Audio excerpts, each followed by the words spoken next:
te man dama jàpp ne si c'était à refaire dama koy def parce que amuñu lenn lu gën Fatick su fekkee la ñuy liggéey ak la ñuy am mënuñ ci boole Fatick man dama préférer defi leneen ça c'est un choix boo xam ne dama ko assumer et si c'était à refaire je le fais et que Fatickois yi xam ne aussi ñoom ñoo ñu jaral loolu moo tax ñu nangu ñu ñuy wax loolu noonu donc tey dama jàpp rek ne Fatick laa bokk Fatick la ñu am comme ni ko ñeneen ñi di defee ñun ñëpp ñu booloo xam ne mënuñu am lu gën Fatick Fatick dañ ko war a jël mu doon moomeel boo xam ne tey bu ñu yeewoo ku ne si ñun da ngay xool nan laay def ba Fatick gën ci dëkk yi donc loolu mooy li nga xam ne suba ak ngoon si loolu la ñuy dox motal nañ mission bi motal luñ ko loolu yàlla rek a xam mais ñu ngi ciy jéem et di woo doomu Fatick yëpp ñu dox si sens boobu. waaw li ma leen di tontu mooy ñu xaw a organiser seen combat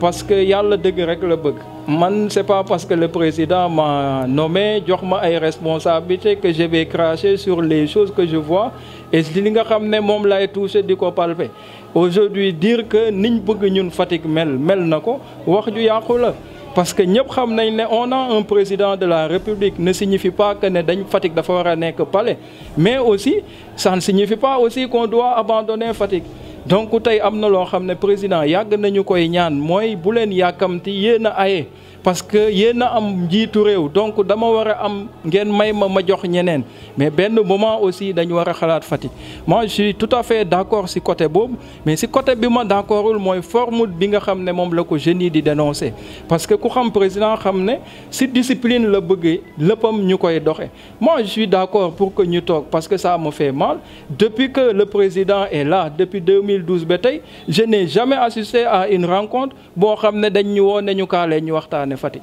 lépp lu ñuy waxtaane veille élection la ñu monter comité électoral buñ paree duñ gisaat kenn et ça me fait mal donc côté boobu bu ma ko mënoon régler dinaa ko régler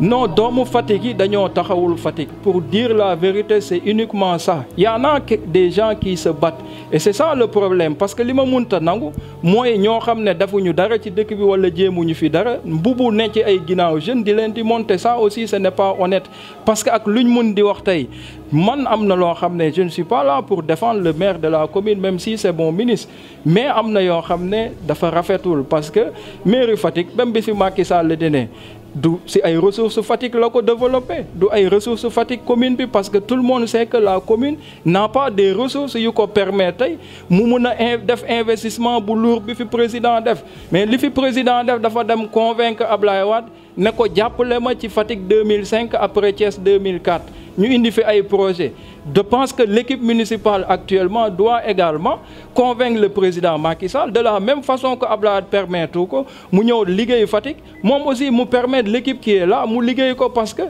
attaquer l'équipe vraiment pour man comme munoon di doon si ñun aussi on ne peut pas faire mieux que cette équipe là di def même si am na yu bëri yu ñu war a mun a améliorer entre nous mais moo tax ma ne la man d'accord naa ci xeex bi nga xam ne moom la nit ñi ak li ñuy kaas mais façon bi parce que waruñu mun a ŋàññi président de la République ak lu mun di ne doomu Siin la ñun moom la ñuy ndamoo et puis je sais que ne gënuñ ko bëgg dëkk bi aussi donc xëy na am na yoo xam ne mu ngi koy xaar am na yoo xam ne mu ngi koy préparer la communication ne passe pas entre ñi nga xam ne ñooy gouverner ak ñi ñu gouverner donc c'est ça le problème moi mais je sais que aujourd'hui xam naa projet yu bëri yoo xam ne je pense que d'ici la fin du mandat le président dina ko mettre ici à Fatick ñëpp teg ci seen bët mais encore une fois man je ne suis pas la personne habilitée pour ñëw di wax projet yooyu wala ñëw di dox loolu noonu man tey lañ ma dénk je pense que les gestionnaires là je me limite à ma fonction en dehors de ça aussi politicien là bu ma ñëwee Fatick li ma mën a def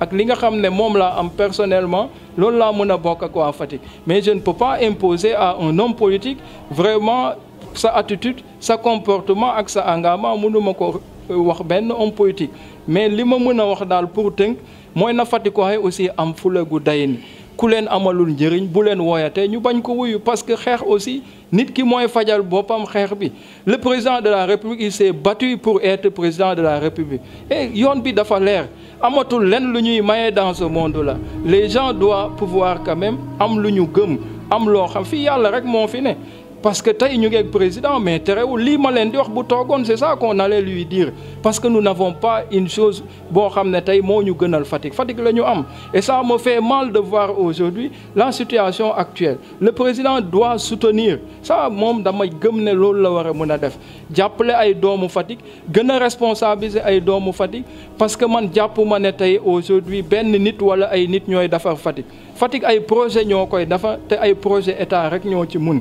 mais nañ arrêter di tirer sur les gens parce que quelle que soit la responsabilité des uns et des autres nga nekk président conseil départemental nga nekk maire nga nekk ministre tu es limité yaa les yoo xam ne sa salaire nga am yenn yi nga am permettre la nga construire ay routes permettre la nga defar électricité li ko mën c'est un projet de l'État Promoville mu ngi fi leneen ak leneen ñu ngi fi donc c'est là où les fils de Fatick devront se pencher toog waxtaan defar suñuy document suñu yëpp toog ak président ne ko c'est ce qu'il nous faut parce que noonu la convaincre Ablaye Wade et je pense que si le président est aujourd'hui dessus en tout cas de la plupart des fils de Fatick c'est parce qu'on n'est pas productif man suma gis-gis la bu fekkee nag ne bon peut-être j'ai mal agi wala ñeneen ñi sentir leneen je m'en excuse mais je ne pouvais pas dire aujourd'hui que l'alerte que les jeunes de Fatick sont en train de lancer normalul wala c'est infondé parce que Fatick laa dëkk li ñuy wax maa ngi koy gis maa ngi ciy teg suma bët et je sais que aujourd'hui on devait même pas attendre 8 ans après ou 9 ans après ñu toog ba heure bi aujourd'hui on demande des choses qui me paraissaient vraiment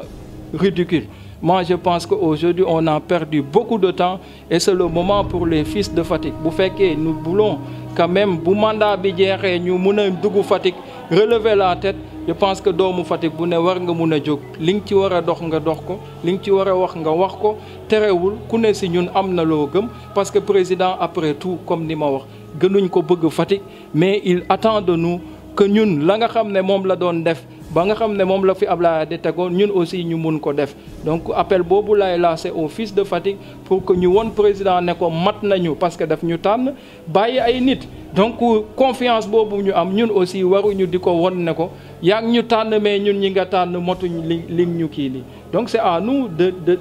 d'être productifs et de faire le travail pour lui parce que moom mënatul ñëw fii di liggéey Fatick.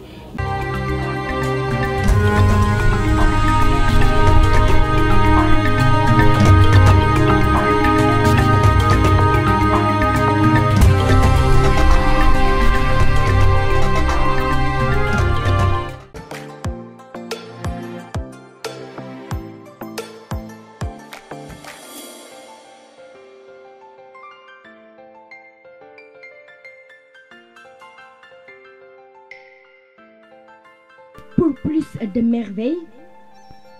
abonnez-vous sur Sen TV Sénégal.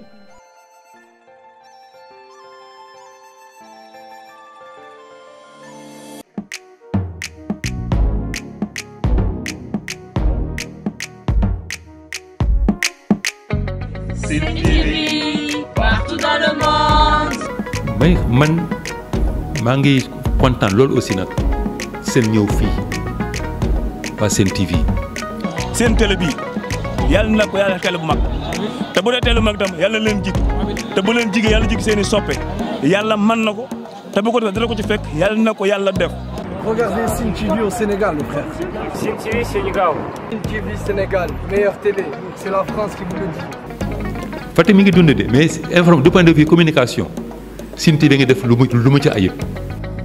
ne serait-ce que pour ça rek war na tax ba ñu jàppale leen bu baax ndax ñu mën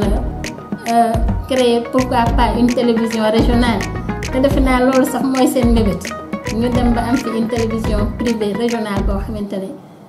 yeneen télé yu fi nekk ci dëkk bi duñ leen yóbbul dara. encore Sen TV nooy muy too saa nooy waayo. ñi nga xamante ne yéen ay génn xibaar yi ba ñëpp di si teg seen bëttam yal na leen yàlla defal na may leen ndam may leen ay matuwaay yoo xamante ne fi ñuy dégg ñëpp dinañ leen fa dégg. Sen TV partout dans le monde. yéen tamit ñoo ngi leen di jaajëfal bu baax di leen ñaanal seen liggéey bi ci kaw si kanam rek. Sen TV Sénégal. Kamfuda Sen TV. Parce que Sen TV côté Ndjegu. Moi personnellement je vous conseille de regarder Sen TV au Sénégal.